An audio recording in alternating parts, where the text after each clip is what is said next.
नमस्कार दोस्तों। सबसे पहले तो आपको रामनवमी और राजस्थान दिवस की शुभकामनाएं। मित्रों, आप लोगों के संज्ञान में भी है कि कल 99.9% हमारा जिला बंटन का जो काम है और काउंसलिंग के जो ऑर्डर है वो रिलीज हो जाएंगे। यदि एक आधा परसेंट कुछ एडमिनिस्ट्रेटिव रीजंस वगैरह रहते हैं तो अगले सप्ताह ये दोनों चीज़ें एक साथ आपके कंप्लीट हो जाएगी। अब सबसे बड़ा मुद्दा ये आ रहा है कि जिस प्रकार वरिष्ठ कंप्यूटर अनुदेशक के अंदर ऐसे विद्यार्थी जिन्होंने अपनी डिग्री राज्य के प्राइवेट कॉलेज या फिर विश्वविद्यालय से ली है या फिर राज्य के बाहर के प्राइवेट विश्वविद्यालय से ली है, क्या उन्हें बेसिक कंप्यूटर अनुदेशक के अंदर भी ओनली काउंसलिंग वाले कॉलम के अंदर रखा जाएगा? तो मित्रों, जहाँ तक कि सूत्रों के माध्यम से ये पता लग रहा है और मेरे एक परिचित थे जिनकी भी ड्यूटी वगैरह आपके चेकिंग के अंदर लगी थी, डॉक्यूमेंट वेरिफिकेशन के अंदर बीकानेर निदेशालय, उन्होंने मुझे बताया कि जो मिनिमम क्वालिफिकेशन थी आपकी बेसिक कंप्यूटर उद्देश्य के अंदर वो थी आपकी ग्रेजुएशन। तो ऐसा कोई विद्यार्थी जिसने केवल ग्रेजुएशन अपनी गवर्नमेंट कॉलेज से की है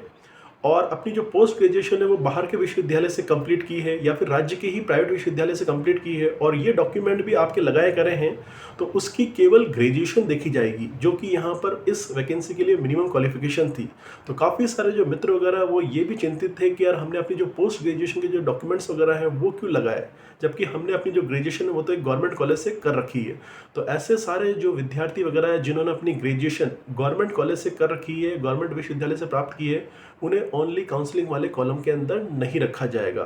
बाकी के जो विद्यार्थी हैं उन्हें ओनली काउंसलिंग वाले कॉलम के अंदर रखा जा सकता है अभी, जब तक, क्योंकि हम इस चीज़ पे बिलीव तब तक नहीं करते जब तक कि एक लिखित ऑर्डर नहीं आ जाते, जब तक कि हमारा जिला आवंटन का काम कंप्लीट नहीं हो जाता है। ये जो सूचना वगैरह थी जो मेरे पास आई थी वो मैंने आप तक प्रेषित कर दी है। और फिर भी वरिष्ठ कंप्यूटर निदेशक के अंदर भी हमने इस चीज़ पे ध्यान नहीं दिया कि वहाँ पर भी कुछ लाइनें मेंशन की गई थी जिसके अंदर ये बताया गया था कि यदि कोई भी स्टूडेंट है जिसने अपनी डिग्री राज्य के बाहर के विश्वविद्यालय से कंप्लीट की है या फिर राज्य के अंदर ही प्राइवेट विश्वविद्यालय से कंप्लीट की है,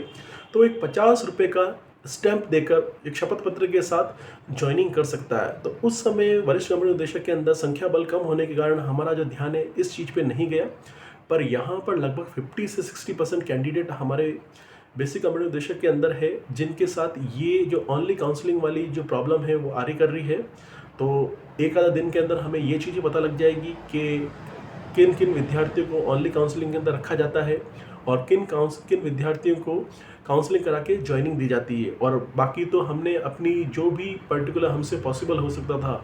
वो सारे ही प्रयास किए हैं। हमने अपनी जो डिमांड वगैरह है वो उपेन भाई और भरत बेनीवाल जी साहब को भी दी है, जो निर्देशक महोदय हैं उन तक भी अपनी बात पहुंचाई है और बी डी कल्ला जी को भी हमारे द्वारा ज्ञापन दिया गया है। तो अब ये केवल राज्य सरकार पर निर्भर करता है कि वो इस दिशा के अंदर क्या निर्णय लेती है, फिर भी हम देखते करते हैं। तो इसी के साथ अपने वीडियो को मैं यहीं पर एंड करता हूँ। जय हिंद, जय भारत।